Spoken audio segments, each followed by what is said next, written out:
I have followed American trade policy long enough to know that every crisis is first presented as a surprise, even when it was entirely self-inflicted. And what happened with aluminum and Canada was not a market accident, not a supply shock, and certainly not bad luck. It was the predictable outcome of a political decision that ignored basic economic arithmetic. The headlines told you there was an aluminum shortage. They told you prices spiked, supply chains broke, and manufacturers panicked. What they did not tell you is that none of this was inevitable. It was engineered. The administration claimed tariffs on Canadian aluminum would protect American workers, revive domestic smelters, and restore industrial independence.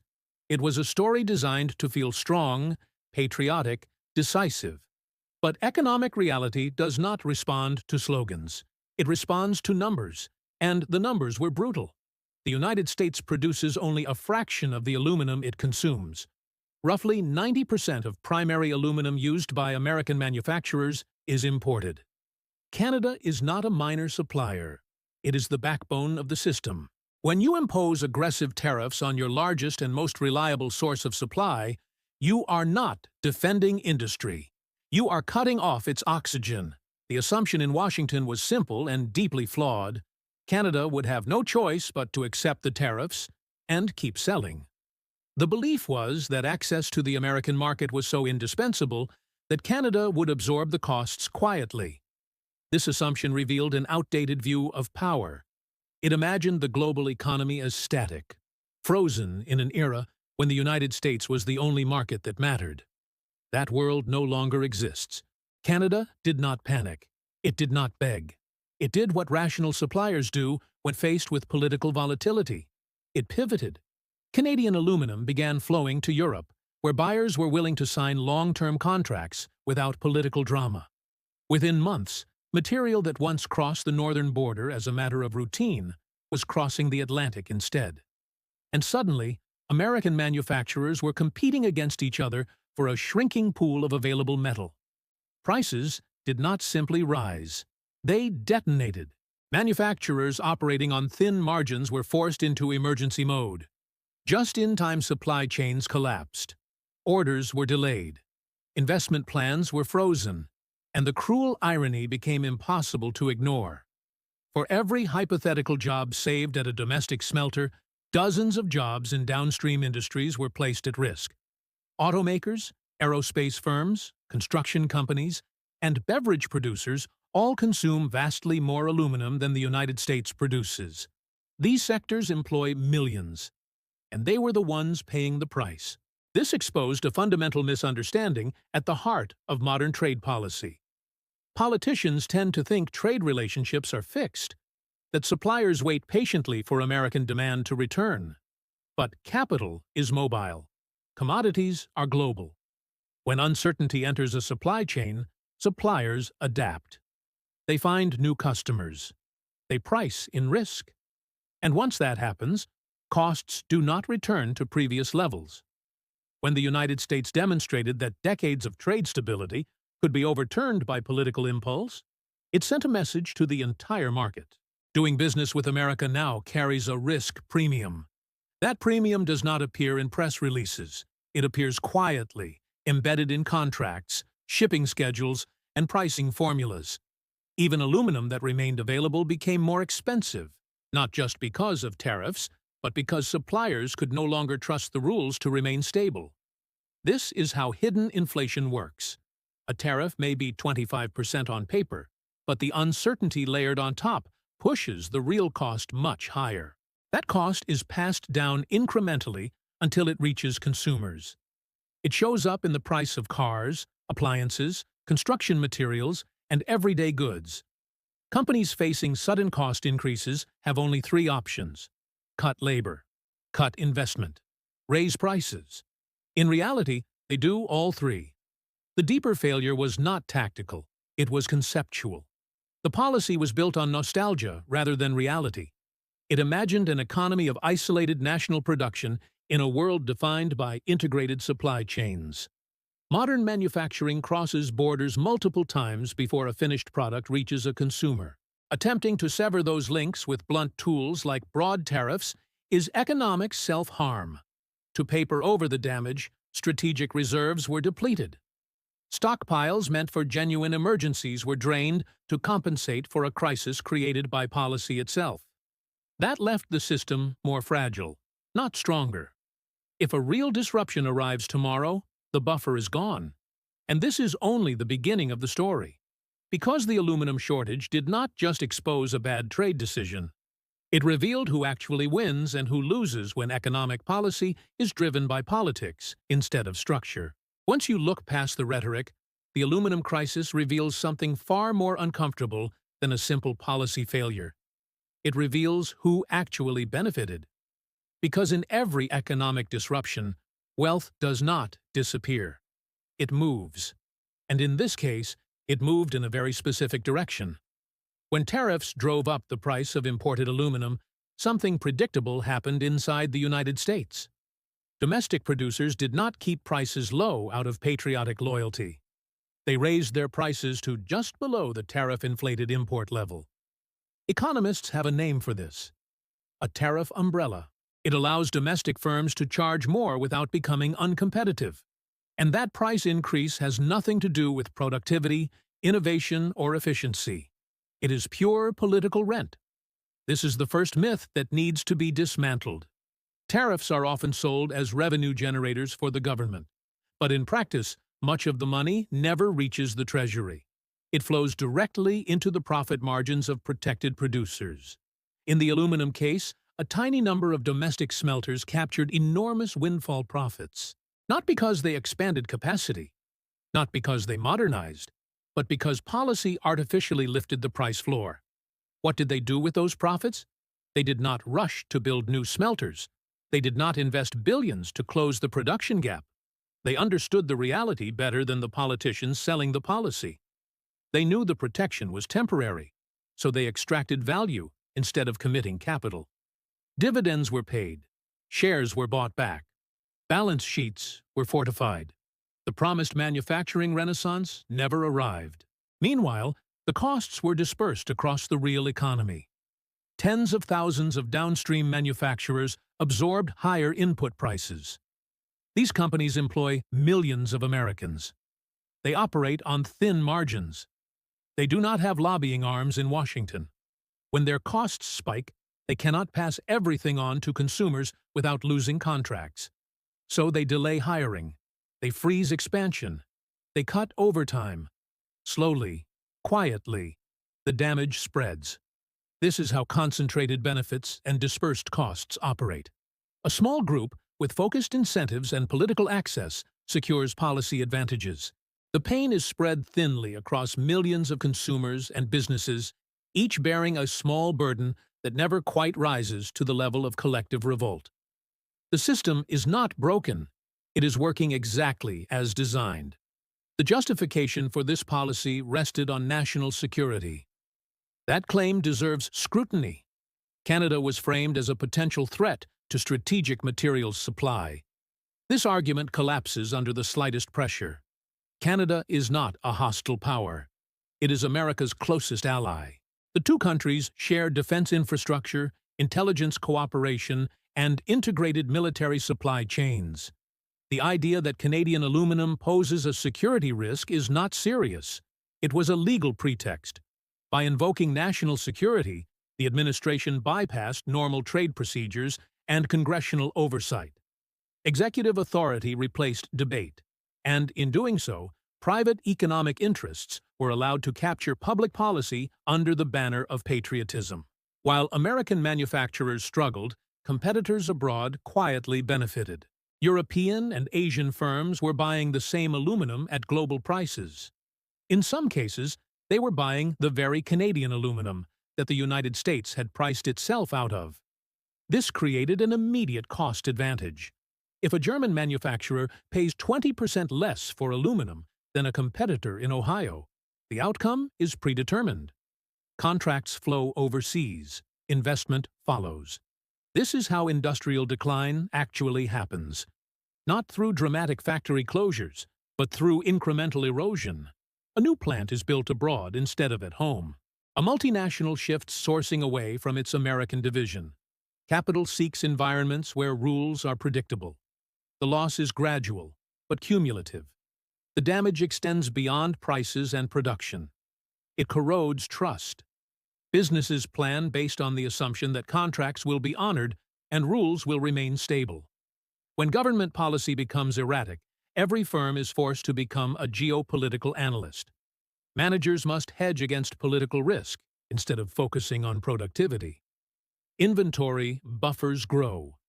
Redundancy replaces efficiency. Costs rise permanently. Even if tariffs are lifted, the memory remains. Companies do not forget shocks. They adapt their behavior long-term. Supply chains diversify away from dependence on American markets. That diversification does not reverse easily. The irony is stark. A policy sold as building resilience did the opposite. True resilience comes from diversity and strong relationships. It comes from multiple trusted suppliers. By antagonizing its most reliable partner, the United States removed shock absorbers from its own system. It replaced flexibility with fragility. And this leads to a deeper question. If the aluminum crisis was not an accident, and if its beneficiaries were so narrowly concentrated, why was it allowed to happen at all? That answer lies in how power actually functions inside economic policymaking. To understand how a policy this damaging became reality, you have to look beyond ideology and into incentives. Trade disasters rarely come from ignorance alone.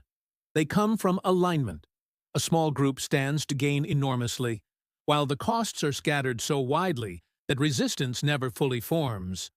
The aluminum tariff followed this pattern precisely.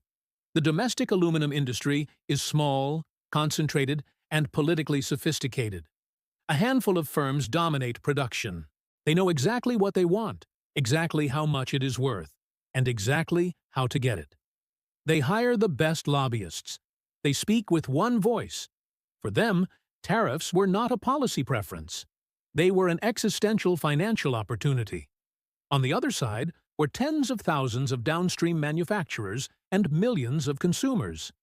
Their losses were real but fragmented. A few cents more per beverage can. A few $100s more per car. Slightly higher construction bids. For any one actor, the pain was irritating, not mobilizing. No one storms Capitol Hill because aluminum is more expensive. And that asymmetry is decisive. The national security argument was the perfect vehicle. It allowed the administration to bypass institutional safeguards designed to prevent exactly this kind of distortion. By declaring aluminum a security issue, tariffs could be imposed without congressional debate, economic modeling, or meaningful scrutiny. Emergency powers became routine tools. What was sold as urgency was actually convenience. This is where the broader damage begins.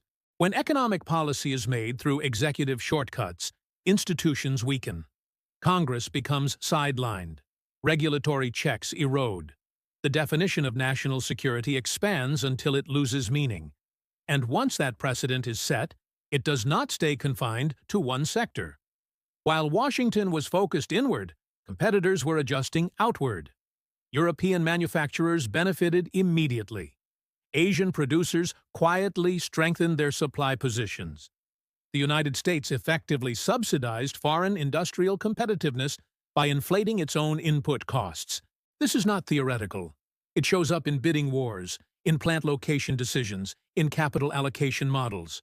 A German automotive supplier with cheaper aluminum will win contracts over an American firm with higher costs. A multinational choosing where to expand will favor jurisdictions with predictable input pricing. These decisions compound over time.